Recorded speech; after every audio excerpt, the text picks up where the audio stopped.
commence. Il chantait un cantique nouveau en disant: tu es digne de prendre le livre et d'en ouvrir les sceaux. Donc, tant que Jésus n'est pas mort, le livre est fermé. Jésus meurt. Dès qu'il meurt, il vous est avantageux que je m'en aille. Je suis mort, oui, j'ai ressuscité. Maintenant, il faut que je parte. Parce que si je ne pars pas, le Saint-Esprit ne viendra pas vers vous. Mais si je m'en vais, je vous l'enverrai et il vous conduira dans toute la vérité. Donc, c'est l'Esprit Saint, donc Jésus, l'Esprit Saint, qui maintenant ouvre les sceaux. En d'autres termes, les paroles, la loi, les psaumes et les prophètes, sont maintenant déchiffrées par le Saint-Esprit. C'est ça l'ouverture des sceaux. Que personne ne vienne vous dire que non, il y a un homme qui est venu, Branham, il a ouvert le sceau. Quel sceau? Ce n'est pas l'homme qui ouvre les sceaux, c'est Dieu lui-même. Ouvrir les sceaux veut tout simplement dire démystifier Christ. En Corinthiens chapitre 4, verset 1. Que nous soyons regardés comme les dispensateurs de Christ, comme les serviteurs de Dieu et comme des dispensateurs des mystères de Christ. Et c'est le Saint-Esprit qui décode ces choses-là. Nous continuons. Tu es digne de prendre le livre et d'en ouvrir les sceaux. Car tu as été immolé et tu as racheté pour Dieu par ton sang les hommes de toute tribu, toute langue, tout peuple et de toute nation. Tu as fait d'eux un royaume et des sacrificateurs pour notre Dieu. Et ils régneront sur la terre. Et ils régneront sur la terre. Et ils régneront sur la terre. Souvenez-vous qu'il y a un royaume sur la terre qu'on appelle l'Empire romain. Maintenant, il n'y a pas de place pour deux rois sur la terre. Il faut donc qu'on détrône César. Afin maintenant que le Seigneur prenne la terre. Pour accomplir le Notre Père qui est aux cieux. Que ton nom soit sanctifié. Que ton règne vienne. Que ta volonté soit faite sur la terre comme dans le ciel. C'est ça, en ce temps-là que ça va s'accomplir. Donc pour ça, il faut d'abord qu'on détrône César, Satan. Et c'est ce que Michael va venir faire lorsqu'il viendra le tabasser. Pour reprendre la terre. Et redonner à Adam sa terre. C'est là où on dit, ils régneront sur la terre. Je répète, tu as fait d'eux un royaume et des sacrificateurs pour notre Dieu. Et ils régneront sur la terre. Ça veut dire quoi? Le règne, c'est le règne des 1000 ans. La prophétie marche du 1 jusqu'au 7. Dès qu'on arrive au 7, c'est l'enlèvement. Pourquoi? Quand je dis l'enlèvement, le 7, c'est l'oméga. Donc, Aleph, Alpha, Oméga. Est-ce que Dieu est Alpha et Oméga? Non. Dieu est éternel, il n'a pas de commencement, il n'a pas de fin. Mais que veut dire donc Alpha et que veut dire Oméga? Alpha veut dire commencement, début. Et Oméga, fin. Que Dieu te bénisse, Kevin. Tu as décidé de faire cette offrande. Tu as certainement été touché par la parole. Et conformément à la parole du Christ, que celui à qui l'on enseigne la parole fasse part de tous ses biens, celui qui l'enseigne. Ne vous y trompez pas, on ne se moque pas de Dieu. Ce qu'on aura semé, il le moissonnera aussi. Au nom de Jésus-Christ, je proclame que le Seigneur, lui qui connaît tes doléances, ce que tu lui demandes dans tes prières, qu'il te l'accorde au nom de Jésus-Christ. Que ta main prospère à tous égards, qu'il déverse sur toi ses dons spirituels, que ton compte soit toujours alimenté. Et qu'il t'accorde surtout ce que ton cœur désire au plus profond de toi. Au nom de Jésus-Christ, sois béni, ma sœur.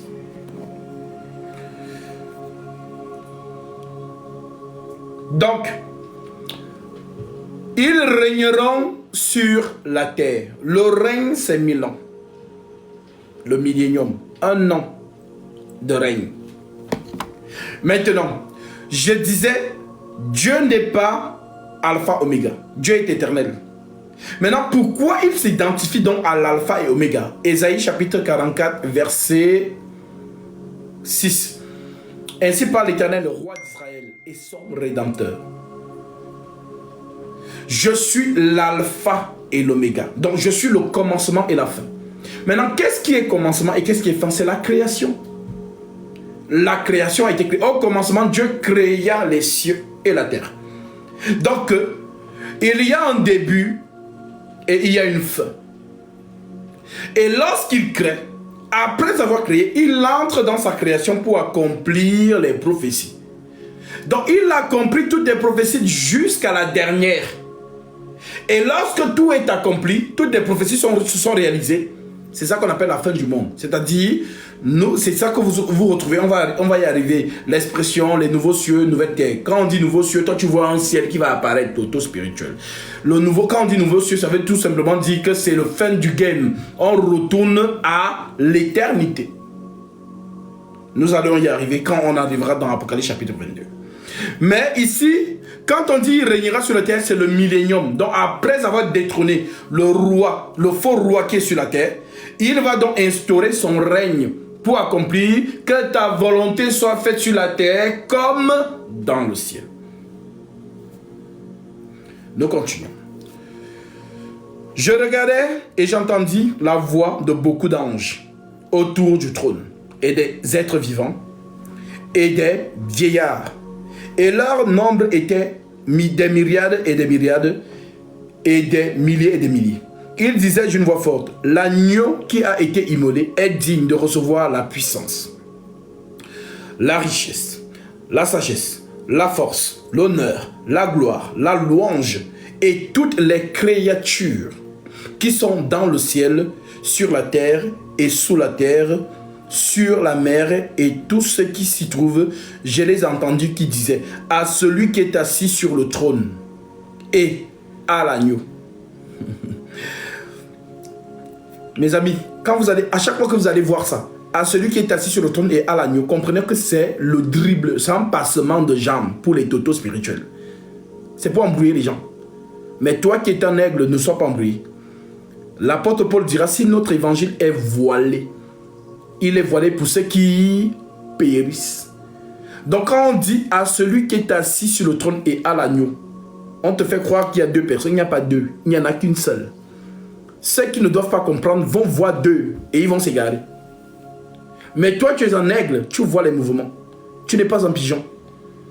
Parce que l'aigle voit le plus loin possible et rapidement aussi. Le pigeon ne voit pas loin. Et sa vision est lente.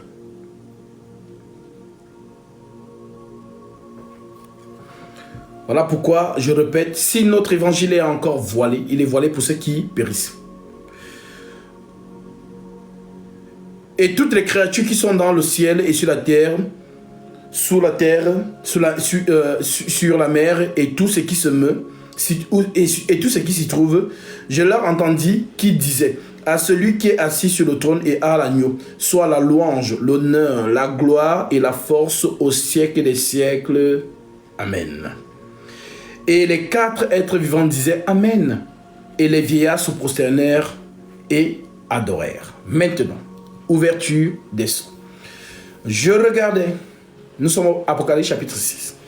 Je regardais quand l'agneau ouvrit un des 7 sceaux. Et j'entendis l'un des vieillards, l'un des 4 êtres vivants qui disait, comme d'une voix de tonnerre, viens. Je regardais et voici parut un cheval blanc. Celui qui le montait avait un arc. Une couronne lui fut donnée et il partit en vainqueur et pour vaincre. On ouvre le sceau. Nous avons compris c'est quoi le sceau. Maintenant, on dit à un cavalier de venir. Celui qui appelle le cavalier, c'est qui? C'est Dieu lui-même, le Seigneur Jésus-Christ. Je regardais et voici parut un cheval blanc. Celui qui le montait avait un arc. Et une couronne lui fut donnée. Donc la couronne, c'est quoi? C'est la domination. C'est ce que je vous expliquais. La couronne, c'est la domination. C'est l'autorité. Il reçut une couronne et il partit en vainqueur et pour vaincre. Maintenant, lorsqu'on voit le cheval blanc, on voit l'arc, on voit la couronne, on identifie directement à qui. C'est qui cette personne?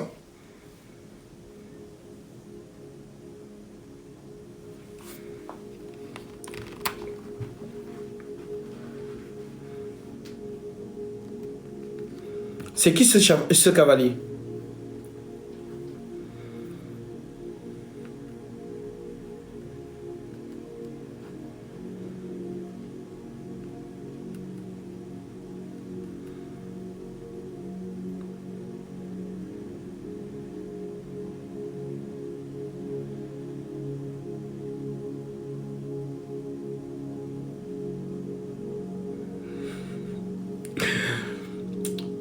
Vous voyez comment et la manière dont vous avez répondu,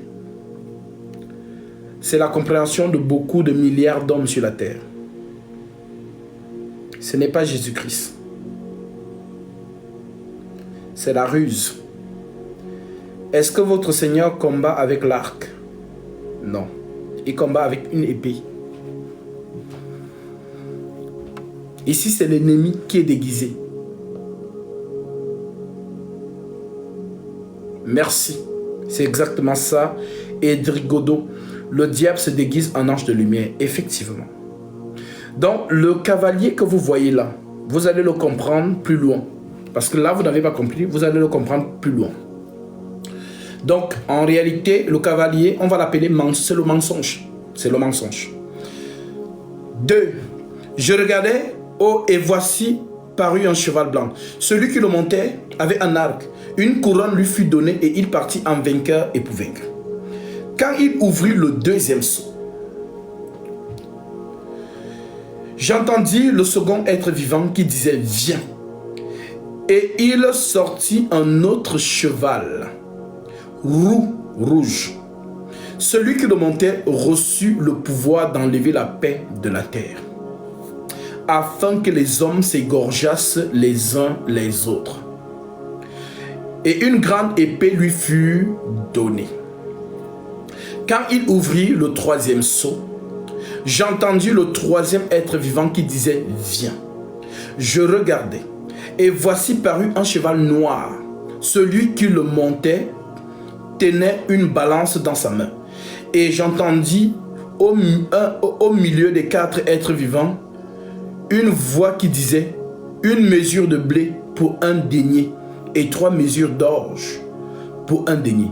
Mais ne fais point de mal à l'huile et au vin. » Quand il ouvrit le 4e sceau, j'entendis la voix du 4e être vivant qui disait « Viens ». Je regardais et voici parut un cheval d'une couleur pâle. Celui qui le montait se nommait la mort et le séjour des morts l'accompagnait.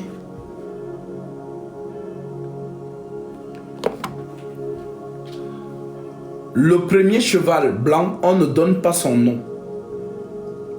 Le second cheval roux, on ne donne pas son nom. Le troisième cheval verdâtre, noir plutôt, on ne donne pas son nom. Et c'est le 4e cheval pâle qu'on donne le nom. On dit qu'il s'appelle la mort. Et on dit que le séjour des morts l'accompagne. Donc le cheval blanc, le cheval roux, le cheval noir, en fait c'est qui? C'est toujours le 4e cheval. Est-ce que c'est bon? Vous avez compris?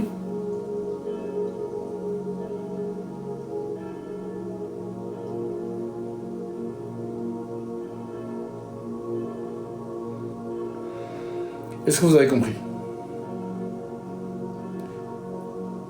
Je ne fais la course avec personne. Si quelqu'un n'a pas compris, je reprends pour lui.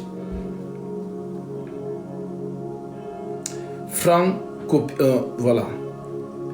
Je répète alors. Nous avons lu, on dit, je regardais quand l'agneau ouvrit donc les sceaux, dont l'agneau a pris le livre. Nous avons expliqué que le livre, c'est la vie, l'immortalité. L'agneau le prend. Une fois qu'il a pris le livre, il est mort Il a pris le livre, il est ressuscité, il est monté. Maintenant, il redescend, Saint-Esprit, pour ouvrir les secondes d'autres thèmes, expliquer les mystères. Le mystère du plan du salut. Voilà pourquoi aujourd'hui, quand nous enseignons par le Saint-Esprit, tu comprends mieux les Écritures. C'est ça l'ouverture des sceaux. Maintenant, ici, lorsqu'il commence donc à ouvrir, je regardais quand l'agneau ouvrit un des 7 sceaux. Et j'entendis l'un des 4 êtres vivants qui disait, comme d'une voix de tonnerre, viens. Je regardais et voici parut un cheval blanc. Celui qui le montait avait un arc. Une couronne lui fut donnée et il partit en vainqueur et pour vaincre. Donc quand tu lis ça, tu te dis, quand tu regardes l'apparence du cheval blanc, couronne et arc. Si tu n'es pas attentif, si tu es mal enseigné, tu vas croire que c'est le Seigneur Jésus. Et pourtant ici, c'est l'esprit du mensonge. L'esprit du mensonge prend l'apparence de la vérité. Et l'indice, c'est que ton Seigneur, le Seigneur Jésus-Christ, ne combat pas avec l'arc, il combat avec l'épée.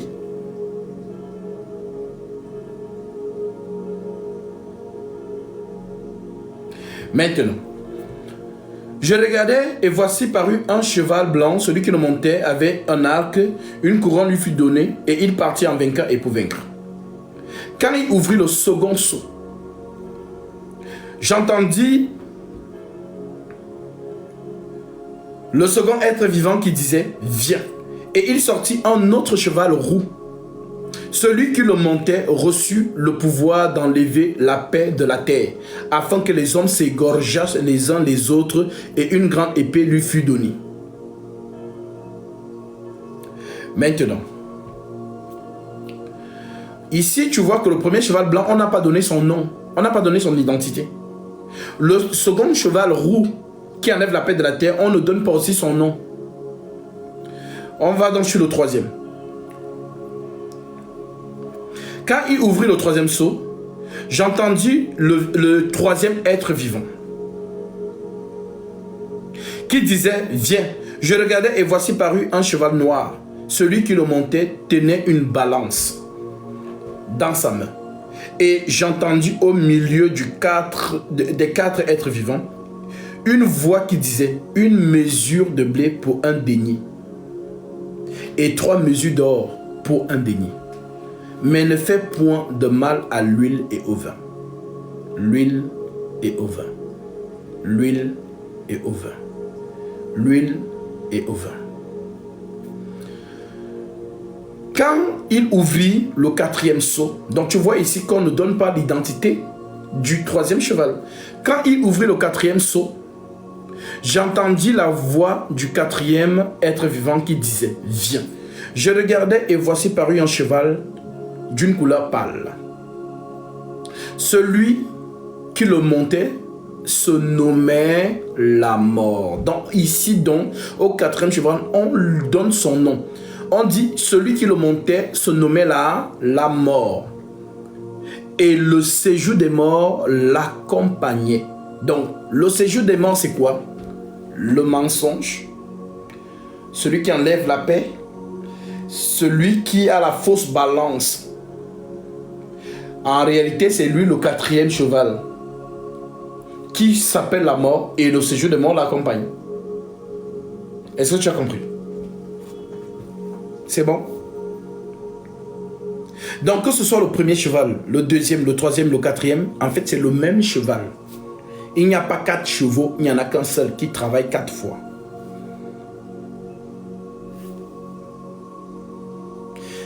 Maintenant, si tu as compris, continue. Alors, c'est ici que ça devient intéressant. Parce que on voit que le premier être vivant appelle. Le deuxième être vivant appelle. Le 3e être vivant appelle. Le 4e être vivant appelle. Mais ce qui est bizarre, c'est que on nous dit donc Je regardais et voici Paris un cheval d'une couleur pâle. Celui qui le montait se nommait la mort et le séjour des morts l'accompagnait. Le pouvoir lui fut donné sur le quart de la terre pour faire périr les hommes. Donc vous voyez que c'est lui, le cheval roux, qui enlève la paix de la terre, qui fait périr les hommes par l'épée, par la famine et par la mortalité et par les bêtes sauvages de la terre. Quand on dit bêtes sauvages de la terre, toi tu vois, je ne sais pas, un gorille ou bien, je ne sais pas, la panthère ou quoi que ce soit. Non. Les bêtes sauvages de la terre, on parle ici des hommes qui ont une autorité.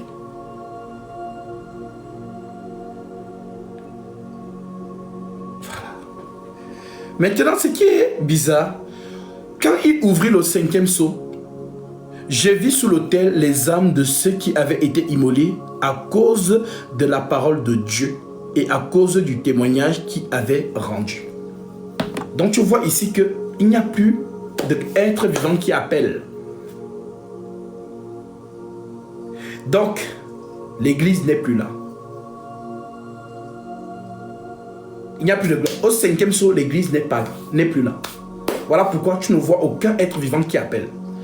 Parce que lorsque les êtres vivants appellent, cela montre la marche de l'église. Et c'est pendant que l'église marche que le diable vient avec la ruse. C'est lui le cheval blanc, le mensonge. Maintenant, au 4e, il s'arrête. Le 5e, l'église n'est plus sur terre. Maintenant, lisons. Quand il ouvrit le 5e sceau, je vis sous l'autel les âmes de ceux qui avaient été immolés à cause de la parole de Dieu et à cause du témoignage qu'il avait rendu. Ils crièrent d'une voix forte en disant: jusqu'à quand, Maître saint et véritable, tardes-tu à juger et à tirer vengeance de notre sang sur les habitants de la terre? Une robe blanche fut donnée à chacun d'eux. La robe blanche, c'est l'enlèvement, revêtit le corps de lumière. La robe blanche. Ah, Seigneur Jésus-Christ, merci pour ton amour.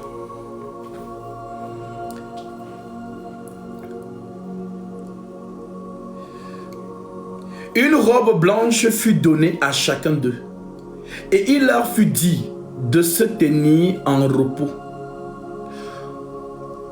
quelque temps encore, jusqu'à ce que fût complet le nombre de leurs compagnons de service et de leurs frères qui devaient être mis à mort comme eux. Donc les compagnons de service, ce sont les enseignants. Et le nombre de leurs frères qui devaient être mis à mort comme eux, ici ce sont les disciples. Je regardais quand il ouvrit le 6e sceau. Il y eut un grand tremblement de terre. Le soleil devint noir, comme un sac de crin. La lune entière devint comme du sang. Et les étoiles du ciel tombèrent sur la terre, comme lorsqu'un figuier secoué par un vent violent jette ses figues vertes. Le ciel se retira comme un livre qu'on roule. Et toutes les montagnes et les îles furent remuées à leur base. Les rois de la terre, les grands, les chefs militaires, les riches, les puissants, tous les esclaves et les hommes libres se cachèrent dans les cavernes et dans le rocher des montagnes. Ils disaient aux montagnes et aux rochers: tombez sur nous et cachez-nous devant la face de celui qui est assis sur le trône et devant la colère de l'agneau. Car le grand jour de sa colère est venu, et qui peut subsister. Effectivement, Kevin, tu as bien compris, Ésaïe 13. C'est ça. C'est Ésaïe 13.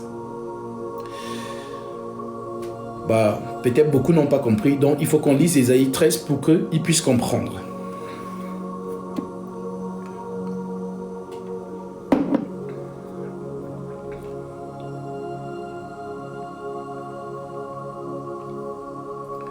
Ésaïe chapitre 13, verset 1.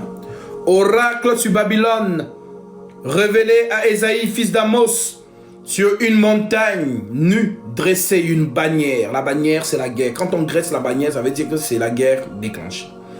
Élevez la voix vers eux, faites des signes avec la main, et qu'ils franchissent les portes des tyrans. J'ai donné des ordres à ma sainte milice. J'ai appelé les héros de ma colère, ceux qui se réjouissent de ma grandeur. On entend une rumeur sur les montagnes, comme celle d'un peuple nombreux. On entend un tumulte de royaumes, de nations rassemblés. L'Éternel